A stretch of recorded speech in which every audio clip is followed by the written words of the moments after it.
Have you ever scrolled Shein late at night and thought, that looks kind of cool, maybe it works? Yeah, me too. That's how I ended up with this pile of strange, oddly cheap, and sometimes straight up cursed art products. From golden leaf that turned into something truly meaningful, to a so-called fire reveal card that nearly torched my workspace. Today, we're diving deep into 13 unexpected art tools from Shein. Let's start. Quick heads up. If you're curious how this flame card actually burns, make sure you watch till the very end of the video. Trust me, you don't want to miss that moment. Let's start with these fine liners. For only 24 dirhams, you get 12 pens, multiple sizes, and one of them is with a surprisingly great brush tip. They feel good in the hand and the ink flow is decent. I use these on both regular paper and a reflective gold sheet, which I'll show you later. The pen feels good in your hand. They dry super quick, smooth on paper, consistent lines, and has rich black pigment. Compared to my Ohuhu fine liners, which are 3 times more expensive, these hold up surprisingly well. In fact, I used them in a tree drawing on reflective gold paper. I'll drop the link in the description. You'll love the texture. Now, this one, this coloring book, I didn't buy just to test. There's a story behind it. Inside, you'll find magical forest scenes, mushroom houses, wooden cabins. The paper is decent for pencils, not for markers or paint. But I didn't get this to color today. I want this book to be part of something cooler, something I reveal later. Stay tuned because I'll be transforming one of these pages in an upcoming emotional art video. Consider this your teaser. I got this set of origami paper. 100 sheets, 10 colors, thin but smooth. I made a butterfly with this one. If you saw my Ohuhu Halawa review, you'll know what the butterfly represents. Change, softness after pain. We'll revisit this idea soon. This caught my eye simply because of how weird it looked. For only 11 dirhams? I said why not? It comes with 3 different sponge tips that are supposed to help blend your pencil or charcoal drawings. But right out of the package, it felt super cheap. The tips wobble like they're about to snap, and honestly, it's not even close to the quality of a proper blending stump. I tested it on the pencil drawing of a skull. It sort of blends, but not in a satisfying way. Honestly, skip it. A regular stump does a better job for the same price. Now this one felt special. For 15 dirhams, I got this glass pen set. It comes with the pen, a pen rest, and a random ink sample.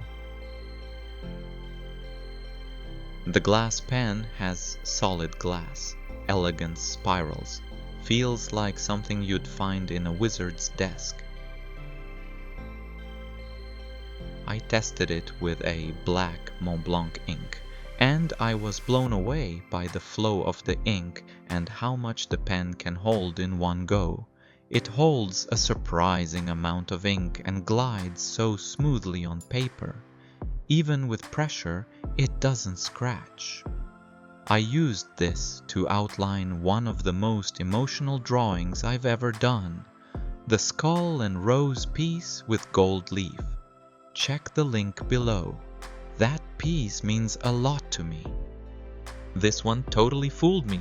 When I first opened it, it felt like thin, plasticky junk, like the disposable table covers at a kid's party. But wow, I was wrong. It's actually a disposable color palette, meant for acrylics, gouache, oil paint, and even glue. I didn't just mix colors on it, I used it as a tray. Threw on some ink, scrubbed it with alcohol markers, and even tested with glue on top.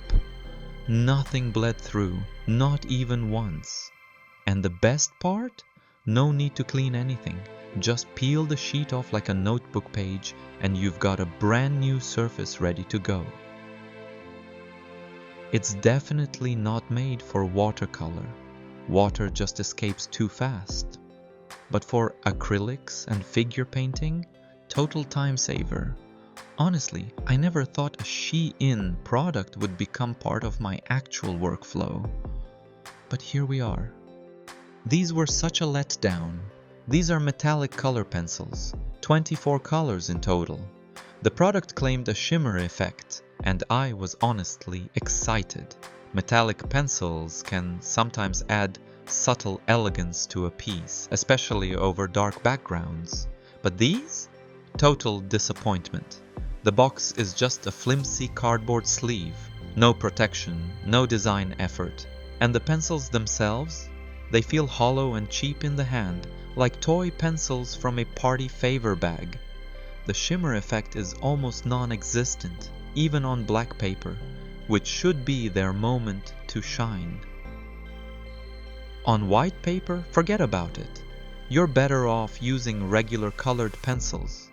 The cores break with the lightest pressure. I tried layering and blending, but they smudged so unpredictably I gave up halfway. They're soft, yes, but in the worst way. Fragile, dusty, and inconsistent.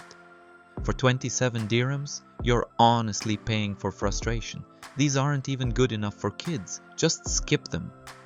These are 12 sheets of glossy gold paper, super shiny, very durable, and really reflective. Great for DIY projects. But fair warning, if you stare at it too long under studio lights, your eyes will beg for mercy. I used it in my old tree on rock and paired it with Fineliners. Not for everyone, but if you like shiny, bold styles, you'll love it. Alright, this was the emotional one. This is a pack of 100 sheets of gold leaf, and it only cost 5 dirhams. That's honestly insane. What you get are ultra-thin layers of gold foil that can be applied to almost any surface after you use an adhesive like glue. I recommend using white glue and letting it set for at least 12 hours before brushing on the leaf.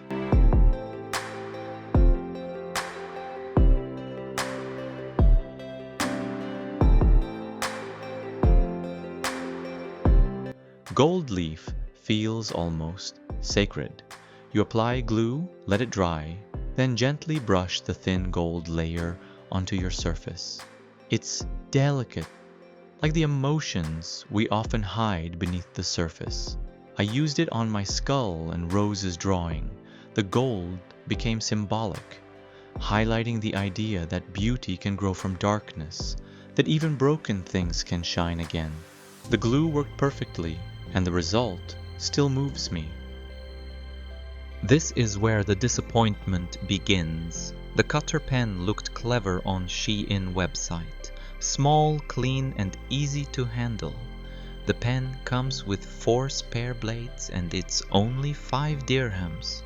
But in practice, it can't cut anything properly. I tested it on watercolor paper, sticker paper, and even basic printer paper, but nothing worked. It either rips the sheet or doesn't go deep enough. Even trying to go over the same line twice only makes it worse. It eats the edge like a hungry gremlin. Safe to say, this one goes in the reject bin. This is the most complete kit I've ever seen. This is a wax stamp kit that costed me 40 dirhams. Also, I bought a wax bead set of 15 sorted colors in a clean little box for 10 dirhams only. The kit comes with 4 stamp heads, melting spoon, furnace, candles, 2 bottles filled with wax beads, gold marker, silicone pad, everything you need to get started. For those who don't know, a wax stamp kit is used to seal envelopes, letters, or journals with melted wax and a decorative stamp head. It's a creative way to add a personal and vintage touch to your projects. I'll be using this kit to seal the envelope of the flame card. Stick around for that.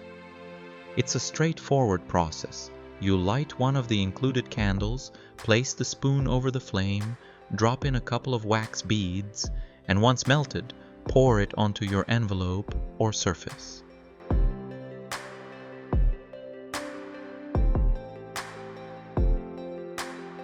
Then press your chosen stamp head gently into the wax and wait a few seconds before lifting. The gold marker is used to put highlights on the wax so the stamp details are more defined. It's one of the most well-equipped beginner kits I've come across. Okay, here we go! The Fire Reveal Card. Sounds cool, right? It comes as a black envelope with a cutout window covered by a thin sheet of paper. Inside, you get 2 thick sheets to write your message on, plus a little match strike sticker to stick on the envelope. The idea is you write a secret message, seal the envelope, then set the thin paper on fire, and your hidden message is revealed beneath. Sounds dramatic, but in reality, it was a total letdown. I had to light each corner 3 times just to get a flame going, and even then, it didn't burn evenly. No quick puff, no reveal magic. The message underneath was already see-through. I used my cutting mat to make sure I didn't set my entire studio on fire. Yeah, it got that bad. I really wanted to love this one, but it felt more like a prank product than a creative tool. So, what did we really learn today? Some tools are gimmicks, some are gold. But every item, every test, it gave me a moment, a chance to reflect, to laugh, to feel. Even the flawed pieces taught me something about patience, about expectation, and about turning mess into meaning. If you made it this far, thank you. Truly, I'm the medium alchemist. I don't just draw, I reveal. And I'll see you in the next one.